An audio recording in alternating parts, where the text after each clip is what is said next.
JDU का मतलब है जनता का दमन और उत्पीड़न। जरा बताओ, बिहार के साथ नाइंसाफी हुआ कि नहीं? तो नहीं, नाइंसाफी। फिर एक तोहफा गुजरात को, फिर धोखा बिहार को। हमने जब कहा 10 लाख नौकरी, तो वो उस समय तो ये बाप बाप कर रहे थे कि बाप के यहाँ से लाएंगे, जेल से लाएंगे, असंभव। फिर कहा कि मैं तो दे रहा हूं जी नौकरी। आदरणीय लालू प्रसाद जी ने बिहार में जो बीजे बोई, वो सामाजिक क्रांति की थी। सिर्फ उतना ही किया कि रोटी जब जल रहा था तो पलटा उन्होंने। 400 पार का नारा लगा रहा था भाजपा के साथ 24 के पार्लियामेंट के चुनाव में। मुझे कैंडिडेट जीतने वाला चाहिए, कार्यकर्ता चाहिए। 11 वर्ष शासन चलाने के बाद भी नरेंद्र मोदी टेलीप्रॉम्प्टर नहीं छोड़ पाए। अभी ये राहुल गांधी मैच छोड़ है कि नरेंद्र मोदी जी मैच छोड़ है? नीतीश कुमार जी देश के मंत्री रहे, कृषि में रहे, रेल में रहे, सरफेस ट्रांसपोर्ट में रहे। बिहार के लिए क्या क्या कि मुख्यमंत्री फलना होंगे, चिलना होंगे? वो ऑलरेडी है तो है, किसी ने कहा कि वो नहीं होंगे। नमस्कार मित्रों, आपके साथ मैं हूं Shivpujan Jha. Welcome to my show. हमने इनवाइट कर रखा है आज राजद के मुख्य प्रवक्ता शक्ति सिंह यादव जी को। बहुत बहुत स्वागत करते हैं आपका शक्ति जी। कैसे तैयारी चल रही है? स्वागत है शिवपूजन जी। पुराने पत्रकार साथी हैं, लंबा समय आपने बिहार को देखा है। आपका अनुभव बिहार के चुनाव के संदर्भ में भी रहा है, कई पार्टियों के आपने सांगठनिक क्षमता को भी जाना है और उन नेताओं को देखा है जो नेता चोटी के हैं, जो बिहार से वास्ता रखते हैं और देश की राजनीति को प्रभावित करते हैं अपने नीतियों से। तो यह भी आपने देखा है और लंबे समय तक आप बड़े चैनलों में भी काम किए हैं। मुझे खुशी हुआ चाहे राष्ट्रीय जनता दल के आप दफ्तर में पहुंचे, तो मैं आपका स्वागत करूंगा। हमारा ये प्लेटफॉर्म सबके लिए बराबर है, शक्ति जी के लिए भी उतना है, भाजपा के नेताओं के लिए भी उतना ही है, जितना जदयू वालों के लिए, कांग्रेस के लिए भी उतना है। कोशिश करते हैं निष्पक्ष रहें। शक्ति जी, कैसी तैयारी है इस बार चुनाव की? पिछली बार जो नतीजे आए थे, जाहिर तौर पर बहुतों के लिए वो चौंकाने वाले नतीजे थे। इतना कम मार्जिन से कोई सरकार बन गई और कोई सरकार बनते बनते रह गई। आपका अपना भी अगर केस स्टडी हम देखें तो वो मार्जिन कोई हार्डली कोई मार्जिन था। इस बार पूरी ताकत झोंक रखी है आप लोगों ने। देश के इतिहास में बिहार का चुनाव वो पहला है जहां 12,000 के अंतर में सरकार बन जाती है और 12,000 के अंतर में सरकारें नहीं बनती है, विपक्ष में चल जाता है और 12,000 के अंतर में कई सीटें इधर से उधर हो जाती है। जहां आपका इशारा है, हम लोग 2020 के चुनाव के नतीजे पर सिर्फ चर्चा नहीं करते, बल्कि जो मुझे बिहार की राजनीति के संदर्भ में अपनी समझ है, हम 89 से चुनाव को देख रहे हैं। 90 में आदरणीय लालू प्रसाद जी की ताजपोशी होती है। ये ब्रज किशोर हॉल है जो गंगा के किनारे है, सदाकत आश्रम के नजदीक है। 3 उम्मीदवार थे, रघुनाथ झा जी, आदरणीय लालू प्रसाद जी और राम सुंदर दास जी। उस समय आदरणीय लालू प्रसाद जी नेता चुने जाते, किसी को पता नहीं था। रघुनाथ झा जी को जो मत प्राप्त हुए थे, लेकर के लालू प्रसाद जी को समर्थन किए। बिहार के मुख्यमंत्री बने। 121 सीट जनता दल जीत करके आए थे। 35 सीटें सीपीआई सीपीएम इंक्लूडिंग जितने भी कम्युनिस्ट पार्टियां हैं, वो 35 सीटें जीती थी एकीकृत बिहार के अंदर और 19 सीटें जेएमएम जीती थी और 14 निर्दलीय थी इस बिहार की। चुनाव परिणाम के बाद बहुत लोग बहुत तरह की बातें कर देते हैं जिनके सामान्य ज्ञान और इतिहास कमजोर है। लालू प्रसाद जी 165 पर बिहार में सरकार बनती थी, झारखंड बिहार एक हुआ करता था। तो अब अंदाजा लगा लिया कि 121, 35, 19, बाकी की जरूरत नहीं। ये स्ट्राइक रेट उनका रहा है। 35, 19 और 121, जरूरत किसकी? किसी जरूरत है क्या? बिल्कुल नहीं। लेकिन गैर कांग्रेस सी सरकार बनी, जिसके कारण भारतीय जनता पार्टी उन दिनों, चाहे 77 के सरकार हो जिसमें कर्पूरी ठाकुर जी मुख्यमंत्री बने हो और कैलाशपति मिश्रा उप मुख्यमंत्री बने हो, वित्त मंत्री बने हो, या फिर महामाया बाबू के नेतृत्व में 67 में सरकार बनी हो और उप मुख्यमंत्री जननायक कर्पूरी ठाकुर जी बने हो जो भारत रत्न है। हम उधर जाना नहीं चाहते। एक क्रांति की जब लहर उठी 90 में मुख्यमंत्री बनने के बाद, हम अतीत में नहीं झांकना चाहते कि कालांतर में सरकारें 17 महीने में गिर गई, 16 महीने में वीपी सिंह की अल्पायुक्त सरकार गिर गई। हम वहां जाना ही नहीं चाहते। 6 महीने तक सरकार चंद्रशेखर जी चलाए, प्रधानमंत्री के तौर पर कई मंत्री रहे, उस पर भी नहीं जाना चाहते। आदरणीय लालू प्रसाद जी ने बिहार में जो बीजे बोई वो सामाजिक क्रांति की थी। सिर्फ उतना ही किया कि रोटी जब जल रहा था तो पलटा उन्होंने, और पलटने के बाद जो बिहार में देखा गया, कई तरह के बंधने में टूटी, कई तरह की अराजक स्थितियां भी समाप्त हुई, गैर बराबरी पर विराम लगने लगा और आत्मबल, आत्मसम्मान बढ़ा उन लोगों का जो दबे थे, जो हाशिए पे थे। और लालू प्रसाद जी की सामाजिक न्याय और सामाजिक क्रांति का असर कोई एक नारा नहीं था, ये स्लोगन मात्र नहीं था। शिक्षा से, चिकित्सा से, रोजी रोजगार से जो वंचित है, अंतिम पंक्तियों में है, उसको मुख्यधारा में लाने के लिए गरीब दलित बच्चे और बच्चियों का बाल कटवाया, साबुन से नहलवाया और 1 रुपया दिया प्रतिदिन। ललक पैदा की शिक्षा के प्रति कि बिन पढ़े दूसरा कोई विकल्प नहीं है। और यह गरीबों के प्रति या कई पुअर एम्पावरमेंट, गरीबों के सशक्तिकरण की दिशा में उनके एक बढ़ते कदम थे। और एक ऐसी लकीरें खींची कि देश की राजनीति में एक भूचाल आया। अभिजात मानसिकता में जाति की चर्चा ही नहीं करता। मैं अभिशाप इत्तेफाक रख रहा हूँ। अभिशाप शायद वही कारण है कि आज की तारीख में हम देखते हैं तो आरजेडी का स्ट्राइक रेट शुरू ही होता है 30% से ऊपर से।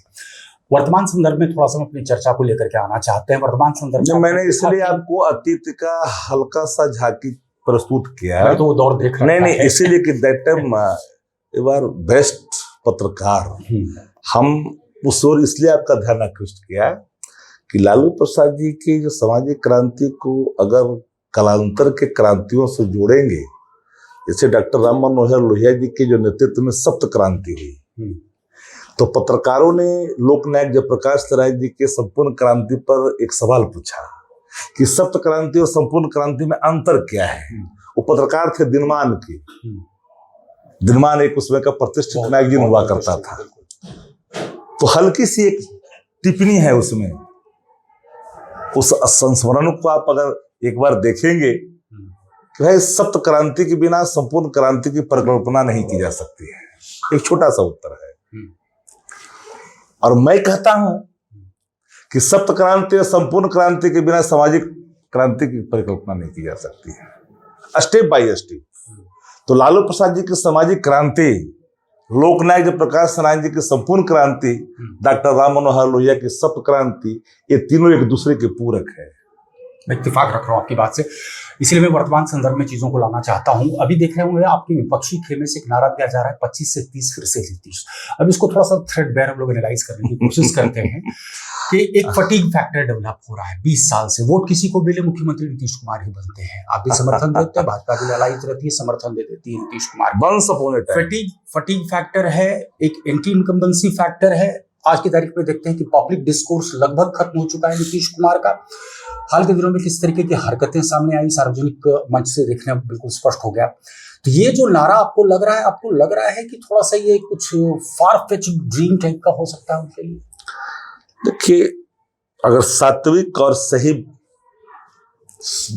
जवाब हमसे ढूंढना चाहते हैं, नीतीश कुमार के जो संदर्भ है विकास से, उसमें थोड़ी अतिरंजनापूर्ण भाव हैं उन लोगों के जो लोग ये कहते हैं कि नीतीश कुमार ने काम किया।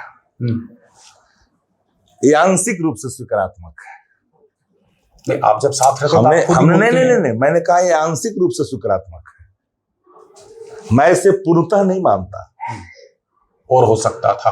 हाँ, नहीं, इसके एग्जाम्पल है। फॉर एग्जाम्पल, नीतीश कुमार जी देश के मंत्री रहे, कृषि में रहे, रेल में रहे, सरफेस ट्रांसपोर्ट में रहे, बिहार के लिए क्या क्या। एक एग्जाम्पल, बड़ा नहीं, एक एग्जाम्पल बता दीजिए, कोई काम बड़ा किया हो जो लालू प्रसाद जी ने किया। 3 फैक्ट्रियां, चाहे वो चक्का फैक्ट्री हो, डीजल इंजन कारखाना हो, या रेल इंजन कारखाना, या फिर इलेक्ट्रिक रेल इंजन कारखाना हो। जिस रेल इंजन कारखाना जो डीजल वाला है, प्रधानमंत्री उद्घाटन करते वक्त गौरवान्वित अपने आप को महसूस करते कहते हैं, फिर कहा इस इंजन की मांग की है, देश गौरवान्वित है।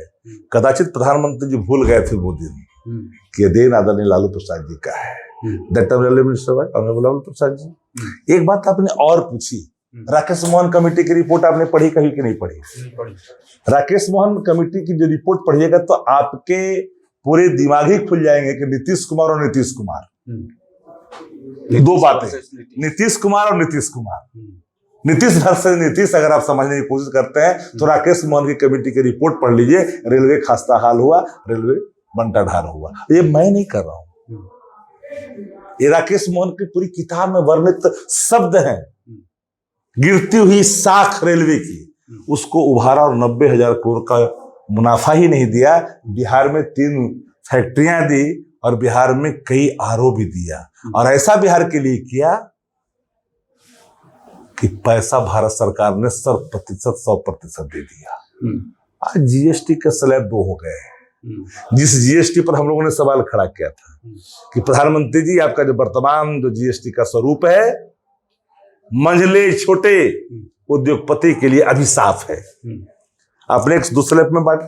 अभी जरा बताओ बिहार के साथ नाइंसाफी हुआ कि नहीं? तो अभी संतुष्ट है कि नहीं, नाइंसाफी।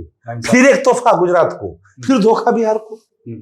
आखड़ा खाखड़ा ट्रेडिशनल वहां का है खाना, वहां 0-0 और मखाने पर बिहार में। जरा बताइए टैक्स क्यों 5%? जीएसटी ये क्यों नहीं? ये दोहरी नीति क्यों? वहां का ट्रेडिशनल, यहां का ट्रेडिशनल में अंतर क्यों? आपने किताब को तो जीएसटी से मुक्त कर दिया, लेकिन किताब जो छपता है उस पर आपने 12% लगा दिया, 18% लगा दिया।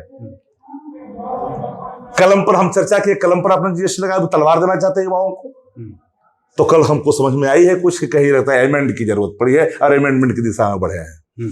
हमारी सोच और हमारी पार्टी की जो विचारधारा है सोशल इंपावरमेंट के प्रति है, और खास करके वो वंचित समाज जो हाशिए पर है, वो किसी जाति धर्म और मजहब का हो।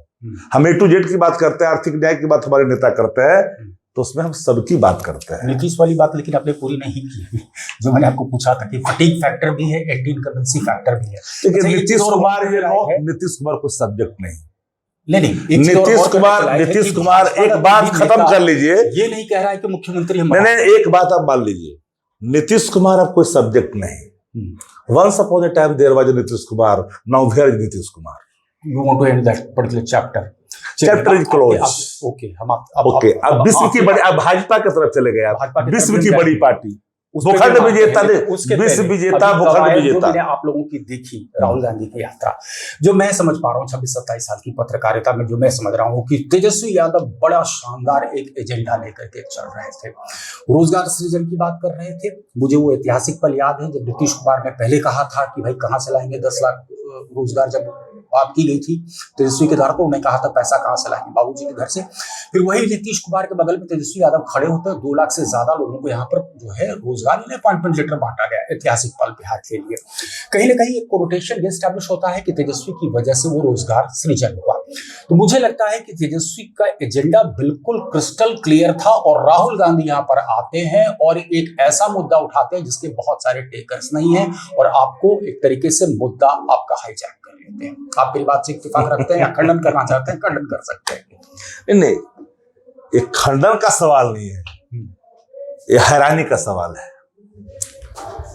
हम और एक बात नहीं, ये सवाल हैरानी भरे तब मैं कहा जब इसे अलग से एस्टैब्लिश करने की कोशिश की जा रही है, अलग दिशा देने की कोशिश की जा रही है। और आपने जो मेरी बात कह रहे थे कि आप रोजगार, ऐसा है भाईजान, राहुल गांधी को मेरी बात आप बात समझिए। एक बात 11 वर्ष शासन चलाने के बाद भी नरेंद्र मोदी टेलीप्रॉम्प्टर नहीं छोड़ पाए। अब ये राहुल गांधी मैच्योर्ड है कि नरेंद्र मोदी मैच्योर्ड है? अब इसी से आप व्याख्या कर लीजिए। Rahul Gandhi without teleprompter speech देते हैं, लेकिन नरेंद्र मोदी जी का टेलीप्रॉम्प्टर जब हट जाता है तो उनके स्वर निकलते हैं ना, में, म्यों, हे, रे, गे, क्यों। नहीं, just second let me complete.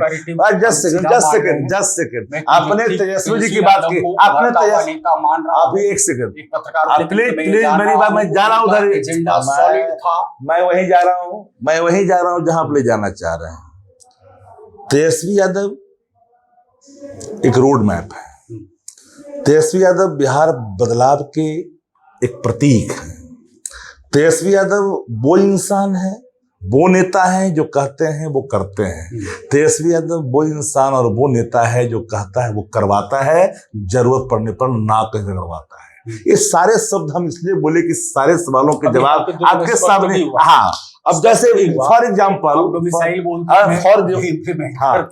आप बिजली फ्री की बात करते हैं, 125 यूनिट दे देते हैं, तो एजेंडा तो मैं देख रहा हूँ नकल की भी अब उनके पास अकल नहीं बची। हम तेजस्वी ने 200 यूनिट कहा, वो 125 पर फिसल गए, उनकी क्षमता वहीं तक गई। हमने जब कहा 10 लाख नौकरी, तो वो उस समय तो ये बाप कर रहे थे कि बाप कहाँ से लाएंगे, जेल से लाएंगे, असंभव। फिर कहा कि मैं तो दे रहा हूं जी नौकरी। अब हमने युवा आयोग के गठन की बात की, उन्होंने तो कर दिए। फट से कहा मैं भी करूंगा। डेमोसाइल की बात, हाँ मैं भी करूंगा। तो हम कह रहे हैं कि नीतीश जी आप अब गद्दी छोड़ दीजिए, अब तेजस्वी आते हैं तो कह रहे हैं कि हम छोड़ रहे हैं। इसके एग्जाम्पल भी है कि अगर ये मानिए गया कि नीतीश कुमार ने स्वीकार कर लिया कि भाई अब हमारा विजन उस दूरी तक नहीं जाता है जिस दूरी तक तेजस्वी का जाता है, तो जब कोई भी राजा, कोई भी नेता दूसरे का नकल करने लगे तो जिसका नकल करता है वो व्यक्ति प्रभावशाली होता है। 25 में मुख्यमंत्री बनते दिख रहे हैं आपको? तो 5 से 25 बहुत हुआ नीतीश, 5 से 25 बहुत हुआ नीतीश हुए, फिर सब कहा। चंद तो 2025 नया बिहार तेजस्वी सरकार पूर्ण बहुमत अब की बार, नया बिहार तेजस्वी सरकार पूर्ण बहुमत अब की बार। और हमने आपको तो 3 बातें इसलिए कही, आप नीतीश कुमार शक्ति जी, ये तो संभव तब होगा। सबसे बेहतर स्ट्राइक रेट मान लीजिए लेफ्ट का है, आपका बहुत अच्छा स्ट्राइक रेट रहा है, लेकिन क्या होता है तो इसको गठबंधन की मजबूरी कहते हैं कि पिछली बार आपने कुछ ज्यादा ही सीटें कांग्रेस को दे दी थी, आपने देखा था उसका। इस बार क्या बैलेंसिंग एक्ट करेंगे आप? देखिए, मैं कोई इस तरह की राजनीति विश्वास ही नहीं करता। हम कलेक्टिव रिस्पॉन्सिबिलिटी लेते हैं। नेतृत्व अगर गठबंधन का तेजस्वी जी कर रहे हैं तो हो सकता है जो चीजें गुजर गई उसको और नजदीकी से, मजबूती से उसको इम्प्लीमेंट करने की जरूरत पड़ेगी। तेजस्वी जी का एक ही विजन, मुझे कैंडिडेट जीतने वाला चाहिए, कार्यकर्ता चाहिए। ये आपने एक तरीके से राइडर दे रखा है कांग्रेस को भी कि आपके कैंडिडेट्स नहीं, सबके राय है total. Tejashwi ji coordination committee के चेयरमैन है, इंडिया अलायंस कोऑर्डिनेशन कमेटी के चेयरमैन है, इनके कंधों पर रहबरी की भूमिका है।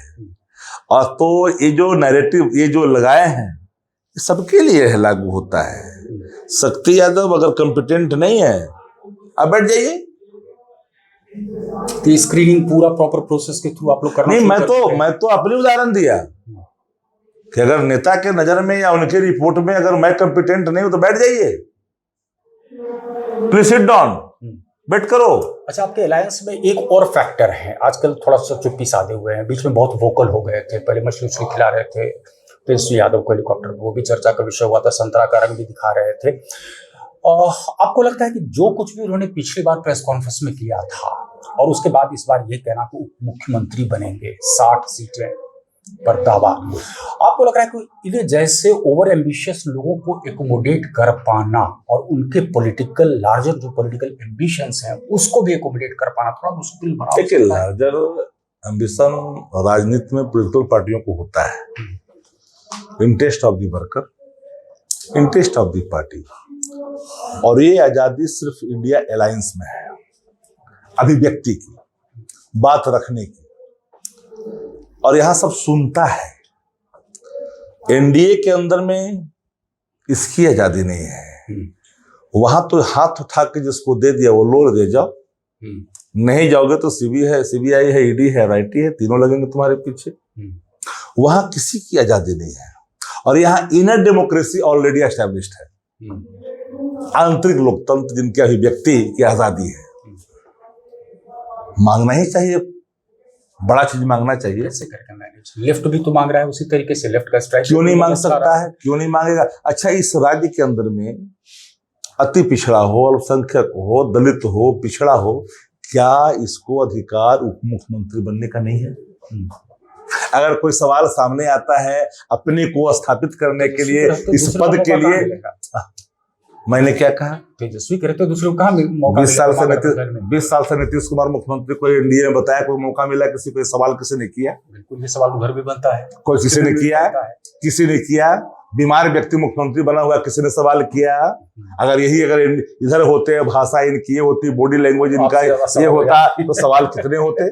हमने ये कहा, आज तक किसी ने 11 वर्षों से नरेंद्र मोदी प्रधानमंत्री, किसी ने सवाल किया? 20 वर्ष हो गए नीतीश कुमार के, किसी ने सवाल किए? यही तो सवाल है जिसकी लड़ाई हम लोग लड़ते आ रहे हैं कि पिछड़ा का बेटा अगर बैठ गया तो परेशानी हो रही है। चित्पावन ब्राह्मण आरएसएस का आजादी से लेकर आज तक प्रमुख रहा है।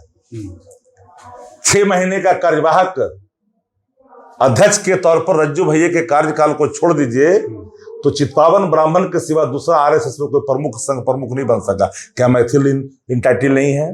कानपुर इंटाइटिल नहीं है? पाठक नहीं है? दुबे नहीं है? चौबे नहीं है? क्यों नहीं? क्या ये सवाल नहीं बनता? क्या सारी उन्हीं के अंदर है ज्ञान का भंडारण? ये सवाल मैं इसलिए किया। हम आज भी कर रहे हैं कि नेता प्रतिपक्ष तेजस्वी यादव कि जितना काम करते हैं उतना काम करने वाला कोई आएगा, अगर अपने सामने रखेगा बात तो स्वाभाविक तौर पर सवाल सामने आएंगे। लेकिन अगर कोई बिन काम किए बात कर रहा हो, A to Z की बात तेजस्वी जी करते हैं, नौकरी की बात तेजस्वी जी करते हैं। नाम कहती है घोषित कि भाई मुख्यमंत्री रहेंगे हमारे कैंडिडेट हैं। अच्छा, बार बार घोषणा की आवश्यकता क्या है? 2020 में चेहरा कौन था?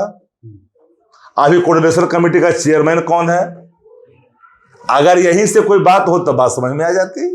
जब कोऑर्डिनेशन कमेटी का चेयरमैन वही है, 20 में चेहरा वही थे, तो बार बार ये कहने की जरूरत क्या आन पड़ी है कि मुख्यमंत्री फलना होंगे, चिल्ला होंगे? वो ऑलरेडी है तो है।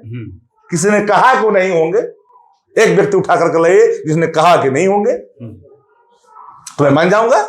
अनुमान लगा करके बैठे हुए हैं आप। ऐसी अनुमान नहीं है, this is universal truth, this is universal truth. मैं एक्सपेक्ट कर रहा था थोड़ा सा डीप डाइविंग करके बोले कि कांग्रेस को क्या परहेज, आखिर क्यों नहीं कांग्रेस खुल करके नाम ले रही है? चलिए इस पर आपने अच्छा बताइए, कांग्रेस की मैं समझना चाह रहा हूँ। अभी देखा होगा आपने, उपेंद्र कुशवाहा का एक बयान आया था नीतीश जी के बेटे को लेकर के। नॉर्मली मुझे लगता है कि अगर 2 और युवा नेताओं का मैं जिक्र करूं, चिराग पासवान वे अहेड, काफी आगे निकल चुके हैं, Tejashwi Yadav way ahead. Is it too late for Nishant to join politics? देखिए, I agree with Upendra Kushwaha, no doubt Nishant को आनी चाहिए। निशांत को आ जाना चाहिए, अपनी पात्रता सिद्ध भी करनी चाहिए। नीतीश कुमार नहीं है, अचेत है, मानसिक रूप से अस्वस्थ है, परिस्थितियों के मुख्यमंत्री हैं और इस रूप में बिहार नहीं चल सकता। अगर नीतीश कुमार के अंदर चेतना होती तो तारनी दास सहित दर्जनों इंजीनियर के घरों में 100 करोड़ रुपया वाली 100 करोड़ रुपए की राशि वाले बड़े बड़े खेप नहीं पकड़े जाते। जबरदस्त सब खेप पकड़ा जा रहा है। लेकिन अब जिधर देखो तू ही नजर आए दिलरुबा, जिधर देखिए पैसा ही पैसा, भ्रष्टाचार के हैं। और सबसे दिलचस्प बात यह है कि उसकी पकड़ मंत्री के बेडरूम तक है, मुख्यमंत्री के बेडरूम तक है। दुर्भाग्य यहाँ है, सीओ पकड़ा जाता है, थानेदार पकड़े जा रहे हैं, वो बात अलग है। शराबबंदी का हाल क्या है, मैं उस पर जाना ही नहीं चाहता, क्योंकि पूरा बिहार जानता है शराबबंदी के सवाल पर। अगर शराबबंदी पर मैं कोई चर्चा नहीं करना चाहता कि एक पार्लर इकोनॉमी है, मैं यह कह दूं कि मैं ये बात कर दूं, अगर उनको इंट्रोड्यूस नहीं किया जाता है तो क्या आप देख रहे हैं जदयू का हश्र क्या होगा? अमूमन देखा यही गया है कि जो रीजनल पार्टीज खास करके होती हैं, उसका अगर उत्तराधिकारी घोषित सही वक्त पर नहीं किया जाए तो पार्टी मतलब गुमनाम सी हो जाती है। देखिए, जनता दल यू के बारे में एक परसेप्शन नहीं बल्कि एक बात कही थी आदरणीय नरेंद्र मोदी जी ने, वो मेरा कहना नहीं है। जेडीयू का मतलब है जनता का दमन और उत्पीड़न, ये मैं नहीं कहा था।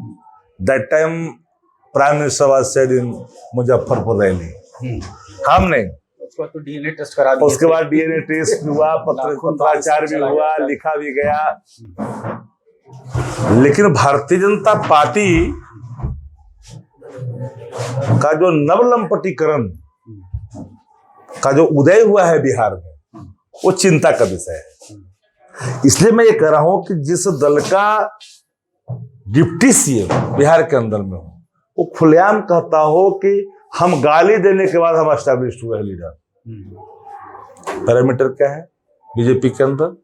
जितने गालीबाज हैं, जितने गरिहंड हैं, वही योग्यता रखते हैं, पात्रता रखते हैं। अगर ये हम पात्रता है रखने की, योग्यता है पात्रता की, तो फिर तो बिहार का भगवान भला करेगा भाई। एक और अंतिम सवाल आपसे लेना चाहते हुए प्रशांत किशोर के लेकर के डंक की चोट पर कह रहे हैं कि थम्पिंग मेजॉरिटी आएगा। वो तो 10-20 की बात ही नहीं कर रहे हो, तो मेजॉरिटी की बात थम्पिंग मेजॉरिटी। देखिए, मैं कड़ा टिप्पणी करूंगा, बुरा नहीं लीजिएगा। मैं क्यों बुरा लूंगा? मैं असंसदीय कहूंगा, असंसदीय भी नहीं करूंगा। जिनके कुल खानदान, माता पिता, जिसका डीएनए सब भाजपा का वोट देता हो, और चला है पिछड़ा से पिछड़ा दलित अल्पसंख्यक को बेवकूफ बनाने के लिए 400 पार का नारा लगा रहा था भाजपा के साथ 24 के पार्लियामेंट के चुनाव में। अमित शाह के कहने पर नीतीश कुमार ने इस राष्ट्रीय उपाध्यक्ष बनाया था। इसका प्रादुर्भाव गुजरात से हुआ है। ये अगर कह दूं कि ये एक ब्रोकर है, ये बीच का एक ऐसा दलाल है, डैमेज किसको करेंगे? देखिए, ये व्यक्ति कभी स्टैंड पर कायम नहीं रहा, तो डैमेज किसको करेंगे? मैं नहीं जानता। उपचुनाव के नतीजों हम पर कोई प्रभाव नहीं, हम पर कोई प्रभाव नहीं है। मुस्लिम भी जानते हैं, दलित भी जानते हैं, पिछड़ा भी जानते हैं, पिछड़ा भी जानते हैं, महादलित भी जानते हैं कि हु आर प्रशांत किशोर पांडे। पहले आपने कहा भाजपा का एजेंट, दूसरी बार कह रहे हैं अभी भाजपा एजेंट है, हमें डैमेज नहीं करेंगे। अरे हम जानते हैं भाजपा का एजेंट है, अरे भाजपा का एजेंट है, मैं तो शुरू से कह रहा हूँ। तो डैमेज किसको करेंगे? अच्छा बताइए ना, उदय सिंह राष्ट्रीय अध्यक्ष हैं, उनका पूरा कुल खानदान भाजपा को वोट देता है। ये प्रशांत किशोर पांडे, इनका पूरा कुल खानदान देता है भाजपा को वोट। ये जो लड़ेगा भी चुनाव, इसका बाप दादा सब देगा भाजपा को वोट। यही बात कर रहा है पिछड़े का, दलित का, तो भविष्य बेवकूफ है क्या? जन स्वराज का भविष्य नहीं देख रहे हैं। डीलिंग हुआ होगा, डील किया होगा भाजपा के साथ, और कर करके जो अपना इसका जो कमर्शियल एटीट्यूड है उसको दर्शाएगा, कुछ बात करेगा, ले जाएगा। कमर्शियल पहलू स्ट्रॉन्ग है। चलिए, आप हमारे साथ चर्चा में शामिल हुए। शक्ति यादव जी, बहुत बहुत धन्यवाद आपका भी बहुत बहुत धन्यवाद पूजन भाई। तो दर्शकों, आज की इस चर्चा में बस इतना ही। Please keep tuned.